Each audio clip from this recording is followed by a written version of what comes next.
Hello friends, 17 February 2026ರಂದು ಸೂರ್ಯಗ್ರಹಣ ಬರ್ತಿದೆ. ಗರ್ಭಿಣಿಯರು ಏನು ಮಾಡಬೇಕು? ಮನೆಯಲ್ಲೇ ಇರಬೇಕಾ?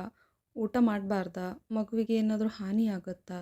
ನಿಮ್ಮ ಮನಸ್ಸಿನಲ್ಲಿ ಈ ಪ್ರಶ್ನೆಗಳಿವೆ. ಗ್ರಹಣದ ದಿನ ಹೊರಗೆ ಹೋದರೆ ಬೇಬಿಗೆ ಏನಾದರೂ ಆಗುತ್ತೆ? ನಿಜವಾಗಿಯೂ ಅಪಾಯ ಇದೆಯಾ? ಒಬ್ಬ ಗರ್ಭಿಣಿ ತಾಯಂದರಿಗೆ ನಾನು ಹೇಳೋದೇನೆಂದರೆ, ನಿಮ್ಮ ಮಗುವಿಗೆ ಏನಾದರೂ ಆಗಬಾರ್ದು ಅನ್ನೋದಾದರೆ ಈ ವಿಡಿಯೋ ನೀವು ಕೊನೆ ತನಕ ನೋಡಬೇಕು. ಈ ವಿಡಿಯೋದಲ್ಲಿ ನಾವು ವಿಜ್ಞಾನ, ಸಂಪ್ರದಾಯ, ಡಾಕ್ಟರ್ಗಳ ಸಲಹೆ ಎಲ್ಲವನ್ನ ಕ್ಲಿಯರ್ ಆಗಿ ನಿಮಗೆ ತಿಳಿಸ್ಕೊಡ್ತೀನಿ. ಮೊದಲನೇದಾಗಿ ಸೂರ್ಯಗ್ರಹಣ ಅಂದರೆ ಏನು ಅನ್ನೋದನ್ನು ತಿಳ್ಕೊಳ್ಳೋಣ. ಸೂರ್ಯ, ಚಂದ್ರ ಮತ್ತು ಭೂಮಿ ಒಂದೇ ಸರಳ ಸಾಲಿನಲ್ಲಿ ಬಂದಾಗ ಚಂದ್ರ ಸೂರ್ಯನ ಬೆಳಕನ್ನು ಮುಚ್ಚುತ್ತದೆ. ಅದನ್ನೇ ಸೂರ್ಯಗ್ರಹಣ ಅಂತ ಕರೀತಾರೆ. ಇದು ಒಂದು ಪ್ರಕೃತಿಯ ಸಹಜ ಪ್ರಕ್ರಿಯೆ ಆಗಿದೆ. ಅಪಶಕುನ ಅಲ್ಲ, ದೈವಕೋಪವೂ ಅಲ್ಲ. ಇದರಲ್ಲಿ 3 ವಿಧಗಳಿವೆ. ಅವು ಸಂಪೂರ್ಣ ಗ್ರಹಣ ಆಗಿರ್ಬೋದು, ಅರೆ ಗ್ರಹಣ ಆಗಿರ್ಬೋದು, ವಲಯಾಕಾರ ಗ್ರಹಣ ಅಂತ ಕರೀತಾರೆ. 17 ಫೆಬ್ರವರಿ 2026 ಗ್ರಹಣ ಕೂಡ ಒಂದು ನ್ಯಾಚುರಲ್ ಆಸ್ಟ್ರೋನಾಮಿಕ್ ಇವೆಂಟ್ ಮಾತ್ರ.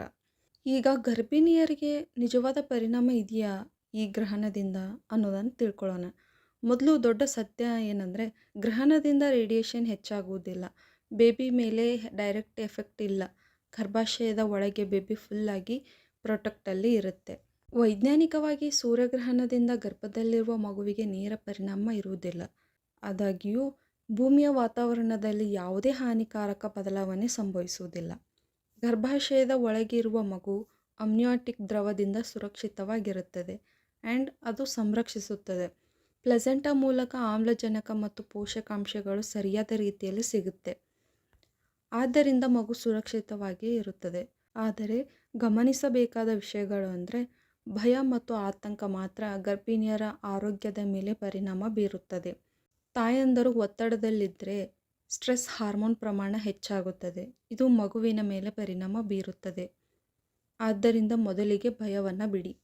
ಈಗ ಈ ಗ್ರಹಣದಲ್ಲಿ ನಾವು ಕಂಡುಕೊಳ್ಳುವಂಥ ಸಂಪ್ರದಾಯಗಳ ಮಿತ್ಗಳು ಅಂದರೆ ಮೂಢನಂಬಿಕೆಗಳು ಯಾವ ಥರ ಇರುತ್ತೆ, ಯಾಕೆ ಇವೆಲ್ಲವೂ ಹುಟ್ಕೊಂಡಿದ್ದಾವೆ ಅನ್ನೋದನ್ನು ನೋಡೋಣ.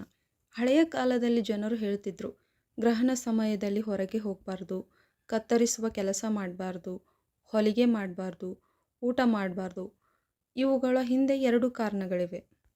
ಮೊದಲನೆಯದಾಗಿ ಸೂರ್ಯನನ್ನು ನೇರವಾಗಿ ನೋಡುವುದು ಕಣ್ಣಿಗೆ ಅಪಾಯ. ಎರಡನೆಯದಾಗಿ ಗರ್ಭಿಣಿಯರು ವಿಶ್ರಾಂತಿ ತೆಗೆದುಕೊಳ್ಳಲಿ ಎಂಬ ಉದ್ದೇಶ. ಆ ಕಾಲದಲ್ಲಿ ವೈದ್ಯಕೀಯ ಜ್ಞಾನ ಕಡಿಮೆ ಆಗಿದ್ದರಿಂದ ಎಚ್ಚರಿಕೆಯ ಕ್ರಮಗಳನ್ನು ನಂಬಿಕೆಯ ರೂಪದಲ್ಲಿ ಹೇಳಲಾಗ್ತಿತ್ತು. ನಾವು ನಮ್ಮ ಸಂಪ್ರದಾಯಗಳನ್ನು ಗೌರವಿಸಬಹುದು, ಆದರೆ ಭಯದಿಂದ ಅಲ್ಲ, ಅರಿವಿನಿಂದ. ಈಗ ಗ್ರಹಣದ ದಿನ ಗರ್ಭಿಣಿಯರು ಹೇಗೆ ಇರಬೇಕು ಅನ್ನೋದನ್ನು ಹೇಳೋಣ. ಬೆಳಿಗ್ಗೆ ಯಾವ ಥರ ಸ್ನಾನ ಮಾಡಿ ಮನಸ್ಸಿಗೆ ಶಾಂತಿ ತರೋ ಥರ ಇರಬೇಕು. ಹಗುರವಾದ ಉಪಹಾರ ತಗೋಬೇಕು. ಸಕಾರಾತ್ಮಕ ಸಂಗೀತ ಕೇಳೋದು, ಇವನ್ನೆಲ್ಲ ನೀವು ಬೆಳಗ್ಗಿನ ಸಮಯದಲ್ಲಿ ಮಾಡ್ಕೋಬಹುದು. ಇನ್ನು ಗ್ರಹಣ ಸಮಯದಲ್ಲಿ ಯಾವ ಥರ ಇರಬೇಕು?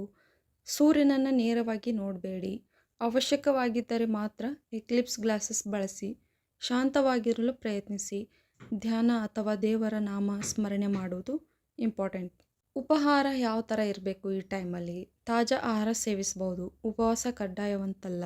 ಸಾಕಷ್ಟು ನೀರು ಕುಡಿಯಿರಿ. ಈ ಗ್ರಹಣದ ಸಮಯದಲ್ಲಿ ಮಗುವಿನ ಚಲನೆಯಲ್ಲಿ ಬದಲಾವಣೆ ಆಗುತ್ತಾ ಅನ್ನೋದನ್ನು ನೋಡೋಣ. ಸಾಮಾನ್ಯವಾಗಿ ಮಗುವಿನ ಚಲನೆಯಲ್ಲಿ ಯಾವುದೇ ಅಸಾಮಾನ್ಯ ಬದಲಾವಣೆ ಆಗುವುದಿಲ್ಲ. ಕೆಲವೊಮ್ಮೆ ತಾಯಂದಿರು ಆತಂಕದಲ್ಲಿದ್ದರೆ ಮಗು ಚಲನೆಯನ್ನು ಕಡಿಮೆ ಮಾಡ್ಬೋದು ಅಥವಾ ತಾಯಿ ಅದನ್ನು ಗಮನಿಸದೇ ಇರ್ಬೋದು. ಇಂಥ ಪರಿಸ್ಥಿತಿಯಲ್ಲಿ ತಕ್ಷಣ ವೈದ್ಯರನ್ನು ಸಂಪರ್ಕಿಸಬೇಕಾದ ವಿಷಯ. ತೀವ್ರ ಹೊಟ್ಟೆ ನೋವಿದ್ದರೆ, ರಕ್ತಸ್ರಾವ ಇದ್ದರೆ, ಮಗುವಿನ ಚಲನೆ ಸಂಪೂರ್ಣ ಕಡಿಮೆ ಆಗಿದ್ದರೆ ನೀವು ಇಮಿಡಿಯೇಟಾಗಿ ವೈದ್ಯರನ್ನು ಸಂಪರ್ಕಿಸಿ. ಇವುಗಳಿಗೆ ಗ್ರಹಣ ಕಾರಣವಾಗುವುದಿಲ್ಲ. ಇವು ವೈದ್ಯಕೀಯ ತುರ್ತು ಪರಿಸ್ಥಿತಿಗಳು. ಈಗ ಗ್ರಹಣದ ಬಗ್ಗೆ ತಪ್ಪು ನಂಬಿಕೆಗಳು ಆ್ಯಂಡ್ ನಿಜಾಂಶಗಳು ಯಾವ ಥರ ಇದೆ ಅನ್ನೋದನ್ನು ನೋಡೋಣ. ಗ್ರಹಣ ನೋಡಿದರೆ ಮಗುವಿಗೆ ತುಟಿ ಸೀಳ್ಬೋದು, ದೇಹದಲ್ಲಿ ಗುರುತುಗಳಾಗ್ಬೋದು, ದೇಹದಾಕಾರದಲ್ಲಿ ಬದಲಾವಣೆ ಆಗ್ಬೋದು. ಇವೆಲ್ಲವಕ್ಕೂ ವೈಜ್ಞಾನಿಕವಾಗಿ ಸಾಕ್ಷಿಗಳಿಲ್ಲ. ಇಂದು ನಾವು ಮಾಹಿತಿಯ ಯುಗದಲ್ಲಿ ಬದುಕುತ್ತಿದ್ದೇವೆ. ಸತ್ಯವನ್ನು ತಿಳಿದುಕೊಳ್ಳುವುದು ನಮ್ಮ ಹೊಣೆಗಾರಿಕೆ ಅಲ್ವಾ? ಈಗ ಇಂಪಾರ್ಟೆಂಟ್ ಟಾಪಿಕ್ ಏನಂದರೆ, ಈ ಗ್ರಹಣ ಭಾರತ ದೇಶದಲ್ಲಿ ಗೋಚರಿಸುತ್ತಾ, ಅದರಲ್ಲೂ ಕರ್ನಾಟಕದಲ್ಲಿ ಗೋಚರಿಸುತ್ತಾ ಅನ್ನೋದನ್ನು ನಾನು ಇವಾಗ ನಿಮಗೆ ತಿಳಿಸ್ಕೊಡ್ತಿದ್ದೀನಿ. ಭಾರತದಲ್ಲಿ 17 ಫೆಬ್ರವರಿ 2026ರ ಸೂರ್ಯಗ್ರಹಣದ ಗೋಚರತೆ ಬಗ್ಗೆ ಸತ್ಯ ಮಾಹಿತಿಯನ್ನು ನೀಡುತ್ತೇನೆ. 2026ರ ಫೆಬ್ರವರಿ 17ರಂದು ಸಂಭವಿಸುವ ಸೋಲಾರ್ ಎಕ್ಲಿಪ್ಸು ಅಂದರೆ ಸೂರ್ಯಗ್ರಹಣ ಜಗತ್ತಿನ ಕೆಲವು ಪ್ರದೇಶಗಳಲ್ಲಿ ಗೋಚರಿಸುತ್ತದೆ. ಆದರೆ ಭಾರತದ ಯಾವುದೇ ಭಾಗದಿಂದ ಇದನ್ನು ವೀಕ್ಷಿಸಬಹುದಿಲ್ಲ. ಖಗೋಳಶಾಸ್ತ್ರಾಂಶಾಧಾರಿತ ನವೀಕೃತ ಮಾಹಿತಿಯಾಗಿದೆ.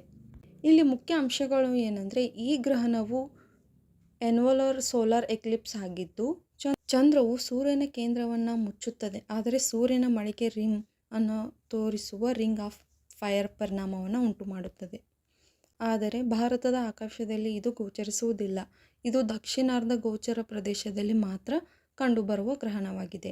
ಗ್ರಹಣದಗೆಯನ್ನು ಸೌಟರ್ನ್ ಆಫ್ರಿಕಾ, ಅಂಟಾರ್ಟಿಕಾ, ದಕ್ಷಿಣ ಅಮೆರಿಕಾದ ಕೆಲವು ಪ್ರದೇಶಗಳಲ್ಲಿ ಮಾತ್ರ ನೋಡಬಹುದು. ಭಾರತದಲ್ಲಿ ವೀಕ್ಷಣೆ ಸಾಧ್ಯವಿಲ್ಲ. ಭಾರತದ ಸಮಯ ಪ್ರಕಾರ ಗ್ರಹಣವು ಮಧ್ಯಾಹ್ನ 3:26 ಗಂಟೆಗೆ ಬೇಗ ಆರಂಭವಾಗಿ 7:57 ಗಂಟೆಗೆ ಮುನ್ನೆಚ್ಚರಿಕೆ ಆಗುತ್ತದೆ. ಆದರೆ ಆಕಾಶದಲ್ಲಿ ನೀವು ಏನೂ ನೋಡಲು ಆಗುವುದಿಲ್ಲ. ಭಾರತದಲ್ಲಿ ಈ 2026ರ ಸೂರ್ಯಗ್ರಹಣ ಗೋಚರಿಸುವುದಿಲ್ಲ. ನೀವು ನೇರವಾಗಿ ಇದನ್ನು ಕೈಯಿಂದ, ಕಣ್ಣಿನಿಂದ ಅಥವಾ ಯಾವುದೇ ಸ್ಥಳದಿಂದ ವೀಕ್ಷಿಸಲು ಸಾಧ್ಯವಿಲ್ಲ. ಐ ಹೋಪ್ ಈ ವಿಡಿಯೋ ನಿಮಗೆ ಯೂಸ್ಫುಲ್ ಆಗಿದೆ ಅಂತ ಅಂದ್ಕೊತೀನಿ. ನಿಮಗೆ ಯೂಸ್ಫುಲ್ ಆಗಿದ್ದರೆ ಶೇರ್ ಮಾಡಿ, ಲೈಕ್ ಮಾಡಿ, ಹಾಗೆ ಕಮೆಂಟ್ ಮಾಡಿ. Thank you.